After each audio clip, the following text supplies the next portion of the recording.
ମୁଁ ଆଜି ପୁରା ମାଂସ ତରକାରୀ ଭଳି ପଣସ କଠା ଆଳୁ ତରକାରୀ ବନେଇବି। ମୁଁ এই ପଣସ କଠା ଆଳୁ ତରକାରୀକୁ ଗୋଟେ ସ୍ପେଶାଲ ମସଲା ଦେଇ ବନେଇବି। ଆପଣ ଏହି ପଣସ କଠା ଆଳୁ ତରକାରୀକୁ ଭେଜ୍ ଦିନମାନଙ୍କରେ ବନେଇବେ। ଏ ପୁରା ମାଂସ ତରକାରୀ ଖାଇଲା ଭଳି ଲାଗିବ। ଆପଣ ଆକୁ ଭାତ, ରୁଟି, ପରଟା କି ପୁରୀ ସହିତ ଖାଇପାରିବେ। ନମସ୍କାର, ଟ୍ୱିଙ୍କଲ୍ କିଚେନ୍କୁ ଆପଣମାନଙ୍କୁ ସ୍ୱାଗତ। ପଣସ କଠା ଆଳୁ ତରକାରୀ ପାଇଁ ମୁଁ ଏଠି ପାଖାପାଖି ଅଧା କେଜି ପଣସ ନେଇଛି।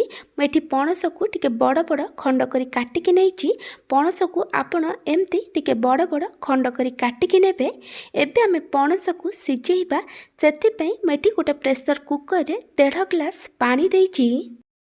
ଏବେ ଆମେ ସବୁ ପଣସକୁ ଭଲ ଭାବେ ଧୋଇକି ପାଣିରେ ଦେଇଦେବା। ପଣସର କ୍ୱାଣ୍ଟିଟି ଆପଣ ଆପଣଙ୍କ ହିସାବରେ କମ୍ ବେଶୀ କରିପାରିବେ।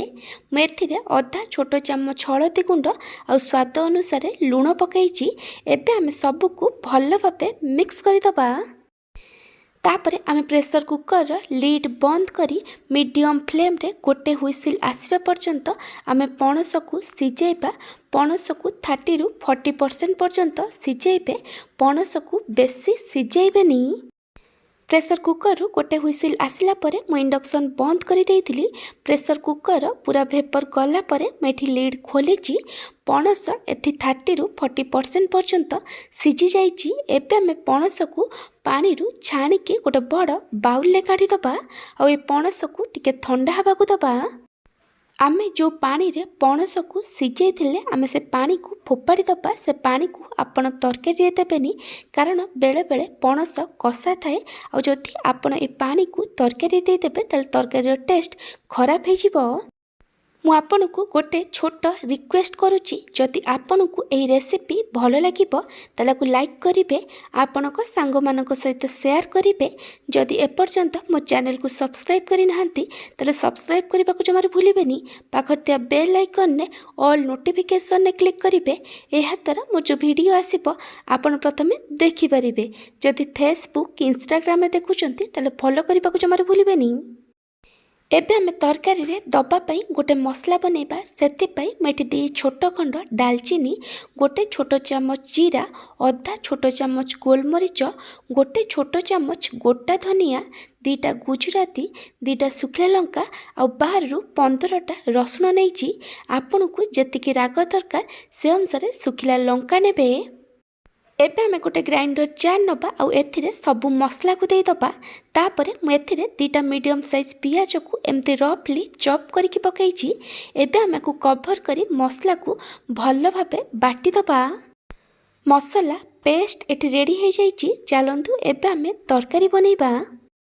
ତରକାରୀ ବନେଇବା ପାଇଁ ମୁଁ ଏଠି କଡ଼େଇରେ କିଛି ସୋରିଷ ତେଲ ଦେଇ ଗରମ ହେବାକୁ ରଖିଛି। ସୋରିଷ ତେଲ ଜାଗାରେ ଆପଣ ରିଫାଇନ୍ ଅଏଲ୍ ନେଇପାରିବେ, କିନ୍ତୁ ପଣସ ତରକାରୀକୁ ସୋରିଷ ତେଲରେ ବନେଇଲେ ତା'ର ଟେଷ୍ଟ ବହୁତ ଭଲ ଆସିଥାଏ। ତେଲ ଭଲ ଭାବେ ଗରମ ହୋଇଗଲା ପରେ ମୁଁ ପ୍ରଥମେ ତେଲରେ ଆଳୁକୁ ଭାଜୁଛି। ମୁଁ ଏଠି 4ଟା ମିଡ଼ିୟମ୍ ସାଇଜ୍ ଆଳୁର ଉପର ଚୋପାକୁ ଛଡ଼େଇ ଆଳୁକୁ ଏମିତି ବଡ଼ ବଡ଼ ଖଣ୍ଡ କରି କାଟିକି ନେଇଛି। ଆମେ ଯେମିତି ମାଂସ ତରକାରୀରେ ବଡ଼ ବଡ଼ ଖଣ୍ଡ ଆଳୁ ପକାଇଥାଉ, ମୁଁ ସେମିତି ବଡ଼ ବଡ଼ ଖଣ୍ଡ କରି ଆଳୁକୁ ନେଇଛି। ଆପଣ ଚାହିଁଲେ ଆଳୁର ଉପର ଚୋପାକୁ ନ ଛଡ଼େଇକି ବି ନେଇପାରିବେ। ଏବେ ଆମେ ଆଳୁକୁ ମିଡ଼ିୟମ୍ ଟୁ ହାଇ ଫ୍ଲେମ୍ରେ ଭଲ ଭାବେ ଲାଇଟ୍ ଗୋଲ୍ଡେନ୍ ବ୍ରାଉନ୍ କଲର୍ ହେବା ପର୍ଯ୍ୟନ୍ତ ଭାଜିବା। ଆଳୁ ଏଠି ବଢ଼ିଆ ସେ ଭାଜି ହେଇଗଲାଣି। ଏବେ ଆମେ ଆଳୁକୁ ଗୋଟେ ପ୍ଲେଟ୍ରେ କାଢ଼ିଦେବା। ଏବେ ମୁଁ ପଣସକୁ ଭାଜିବି। ଏଠି ତେଲ ଗରମ ଅଛି। ଏବେ ଆମେ ଏହି ତେଲରେ ସିଝେଇକି ରଖିଥିବା ପଣସକୁ ଦେଇଦେବା। ଆଉ ପଣସକୁ ମିଡ଼ିୟମ୍ ଟୁ ହାଇ ଫ୍ଲେମ୍ରେ ଭଲ ଭାବେ ଲାଇଟ୍ ଗୋଲ୍ଡେନ୍ ବ୍ରାଉନ୍ କଲର୍ ହେବା ପର୍ଯ୍ୟନ୍ତ ଭାଜିବା। ଆପଣ ଚାହିଁଲେ ଆଳୁ ଆଉ ପଣସକୁ ତେଲରେ ଛାଣିକି ନେଇପାରିବେ। ପଣସ ବି ଏଠି ବଢ଼ିଆ ସେ ଭାଜି ହେଇଗଲାଣି। ଏବେ ଆମେ ପଣସକୁ ବି ଗୋଟେ ପ୍ଲେଟ୍ରେ କାଢ଼ିଦେବା। ମୁଁ ଏବେ ସେମ୍ ତେଲରେ ତରକାରୀ ବନେଇବି। ଏଠି ତେଲ ଗରମ ଅଛି। ମୁଁ ଏଥିରେ ଏବେ ଗୋଟେ ଛୋଟ ଚାମଚ ଚିନି ପକାଉଛି। ଚିନି ଏଠି ଅପସନାଲ୍ ଅଛି। ତେଲରେ ଚିନି ଦେଲେ ତରକାରୀର କଲର୍ ବହୁତ ଭଲ ଆସିଥାଏ। ଏବେ ଆମେ ଚିନିକୁ ଭଲ ଭାବେ କ୍ୟାରାମେଲାଇଜ୍ଡ ହେବାକୁ ଦେବା।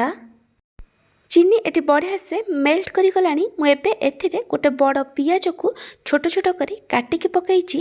ଏବେ ଆମେ ସବୁକୁ ଭଲ ଭାବେ ମିକ୍ସ କରି ଆକୁ ଭାଜିବା, ଯେମିତି ପିଆଜ ଭଲ ଭାବେ ଲାଇଟ୍ ଗୋଲ୍ଡେନ୍ ବ୍ରାଉନ୍ କଲର୍ ହେଇ ଭାଜି ହେଇଯିବ। पियाज ये भलसे भाजी हो गलानी। एबे आमे गैस रो फ्लेम को लो करी दबा और एथिरे 1/3 टेबल स्पून हळदी गुंड दबा और काश्मीरी लंका गुंड पकेइबा। काश्मीरी लंका गुंड दबा द्वारा तरकारी रे गोटे भल कलर आसीबो।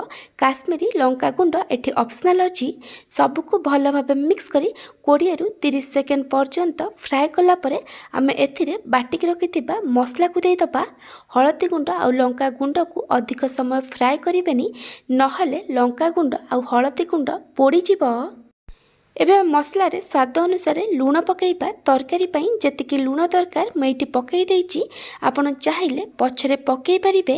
एठी लूण पकेइबा द्वारा मसला जल्दी कसी हे जिवो। सबको भल भाबे मिक्स करी आमे मसला को कसीबा जेमती मसलार कंचा बास्ना पळेइबो और मसलारू तेल छाड़िबा आरंभ करिबो। मसला ये बढ़िया से कषि गलानी। देखि पार्थिबे एठी मसलारू तेल छाड़िबा आरंभ कलानी। एबे आमे एथिरे भाजिकी रखिथिबा पणस आउ आलू को दे दबा। एबे आमे सबको भल भाबे मिक्स करी मसला सहित पणस आउ आलू को 3 रु 4 मिनिट पर्यंत कषिबा। मु एथिरे टमाटो पकेइनी। पणस रे टमाटर टेस्ट भल लागि न थाए। आपण चाहिले एथिरे टमाटो पकेइ परिबे।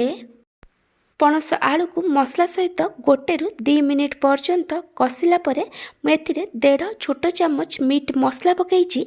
एबे आमे सबको भल भाबे मिक्स करी पणस आलू को मसला सहित आ 1 रु 2 मिनिट पर्यंत कषिबा। एटी 1 रु 2 मिनिट हो गलानी। एबे आमे एथिरे पानी दबा। आपन को तरकारी रे जेतिकी ग्रेवी दरकार से अनुसार पानी देबे। एबे आमे सबको भल भाबे मिक्स करी तरकारी को हाई फ्लेम रे 2 रु 3 मिनिट पर्यंत फुटिबा पई छाड़ी दबा। तरकारी एटी बढ़िया से फुटी गलानी। तरकारी को आउ थरे भल भाबे मिक्स करी दबा आ को कवर करी लो फ्लेम रे 8 रु 10 मिनिट पर्यंत कुक करिबा जेमती पणस आउ आलू भल भाबे सिझी जिवो। 8 रु 10 मिनिट परे मैं घोड़नी काढ़ी देइची। एटी पणस आलू भल भाबे सिझी जाइची। मैं आपन को देखाई दउची। देखि पारथुबे एटी पणस आउ आलू भल भाबे सिझी जाइची। तापरे मु एथिरे अधा छोट चामच गरम मसला गुंड पकेइची। एबे आमे सबको भल भाबे मिक्स करी तरकारी को मीडियम फ्लेम रे आ 1 रु 2 मिनिट पर्यंत कुक करिबा। मु मसला रे गोटा गरम मसला बाटी थिली सेथि पई मु एथिरे अधा छोट चामच गरम मसला गुंड पकेइची। एटी 1 रु 2 मिनिट हो गलानी। एबे मु तरकारी रे गोटे छोट चामच घिओ दउची। थरे एमती पणस तरकारी रे घिओ दे देखिबे तरकारी रो टेस्ट बहुत भल आसी थाए। एठी ऑप्शनल अछि। एबे आमे सबको आउ थरे भल भाबे मिक्स करी दबा आ गैस बंद करी दबा। पणस कठा आलू तरकारी एठी रेडी हो जाइची। आपण चाहिले आ ऊपर किछि काटिकी धनिया पत्र पकई परिबे। जदि आपन को ए पणस कठा आलू तरकारी रेसिपी भल लगी तालाकु लाइक करिवे। आपनक सांग मानक सहित शेयर करिवे। जदि एपर्यंत मो चैनल को सब्सक्राइब करि नाहंती ताले सब्सक्राइब करबा को जमार भूलिबेनी। पाखर बेल आइकन ने ऑल नोटिफिकेशन ने क्लिक करिवे। एहा द्वारा मो जो वीडियो आसीबो आपन प्रथमे देखि परिबे। जदि फेसबुक इंस्टाग्राम में देखुचंती ताले फॉलो करबा को जमार भूलिबेनी। Thank you for watching.